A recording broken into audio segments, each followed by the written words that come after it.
नमस्कार मित्रांनो, कृषीधन यूट्यूब चॅनलमध्ये आपले संघर्ष स्वागत आहे। जर आपण चॅनलवर नवीन असाल तर चॅनलला सबस्क्राईब करा आणि व्हिडिओ जर आवडला तर लाईक करा।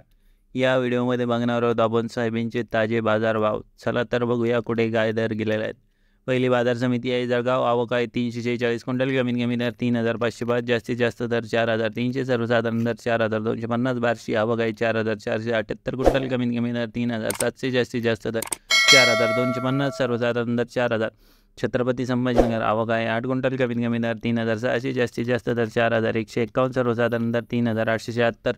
सिल्लोड आवक आहे 48 क्विंटल, कमीत कमी दर 4000, जास्तीत जास्त दर 4300, सर्वसाधारण दर 4200। कारंजा आवक आहे 12000 क्विंटल, कमीत कमी दर 3960, जास्तीत जास्त दर 4390, सर्वसाधारण दर 4205। तुळजापूर आवक आहे 1850 क्विंटल, कमीत कमी दर 4150, जास्तीत जास्त दर 4150, सर्वसाधारण दर 4150। राहता आवक आहे 47 क्विंटल, कमीत कमी दर 4081, जास्तीत जास्त दर 4215, सर्वसाधारण दर 3850।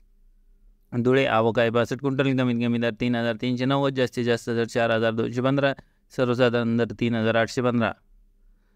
सोलापूर आवक आहे 291 क्विंटल, कमीत कमी दर 4005, जास्तीत जास्त दर 4330, सर्वसाधारण दर 4150। अमरावती आवक आहे 15855 क्विंटल, कमीत कमी दर 3850, जास्तीत जास्त दर 4196, सर्वसाधारण दर 4023। सांगली आवक आहे 100 क्विंटल, कमीत कमी दर 4892, जास्तीत जास्त दर 5100, सर्वसाधारण दर 4996। अळमनेर आवक आहे 50 क्विंटल, कमीत कमी दर 3800, जास्तीत जास्त दर 4172, सर्वसाधारण दर 4172।